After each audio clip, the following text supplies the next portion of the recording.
Berikut ini fakta mengenai stunting yang ada di Indonesia.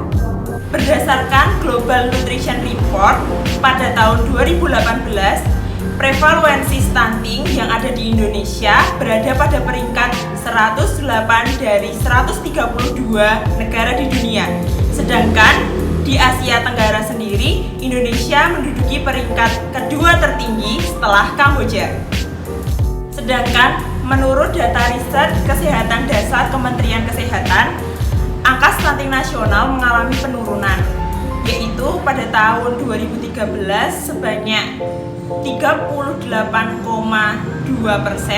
sedangkan pada tahun 2018 mengalami penurunan menjadi 30,8%. Sedangkan pada tahun 2019 angka ini kembali menurun menjadi 27,7%. Penurunan angka stunting ini telah menjadi program prioritas nasional melalui Rencana Pembangunan Jangka Menengah Nasional 2020-2024. Angka stunting diharapkan mampu turun menjadi 14% saja. Lalu, apa itu stunting? Stunting merupakan kondisi gagal pertumbuhan baik tubuh maupun otak pada anak yang diakibatkan oleh kekurangan gizi dalam waktu yang lama, sehingga anak cenderung lebih pendek daripada anak seusianya dan memiliki keterlambatan berpikir. Berikut ini hal-hal yang dapat menyebabkan anak-anak mengalami stunting. Kekurangan gizi karena rendahnya akses terhadap makanan bergizi, rendahnya asupan vitamin dan mineral, dan buruknya keragaman pangan dan sumber protein hewani menjadi salah satu penyebab stunting. Faktor ibu dan pola asuh yang kurang baik terutama pada perilaku dan praktik pemberian makan kepada anak juga menjadi penyebab anak stunting. Ibu yang masa remajanya kurang nutrisi, bahkan di masa kehamilan dan laktasi, akan sangat berpengaruh pada pertumbuhan tubuh dan otak anak. Selain itu, rendahnya akses terhadap pelayanan kesehatan termasuk akses sanitasi dan air bersih menjadi salah satu faktor yang sangat mempengaruhi pertumbuhan anak.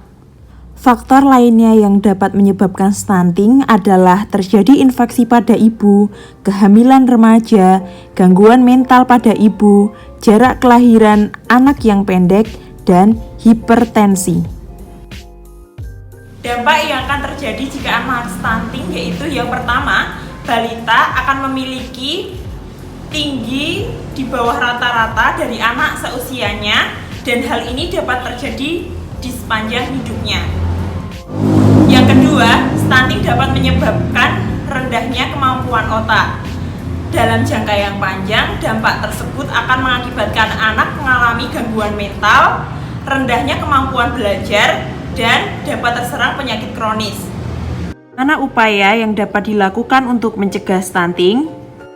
Pencegahan stunting dapat dilakukan dengan yang pertama, memenuhi gizi pada anak, yang kedua, memenuhi gizi pada ibu hamil dan ibu menyusui, yang ketiga, yaitu memperhatikan kebersihan lingkungan seperti sanitasi dan air bersih, yang keempat, yaitu pemberian ASI eksklusif dan dilanjutkan dengan empasi, dan yang terakhir yaitu rutin membawa balita ke posyandu.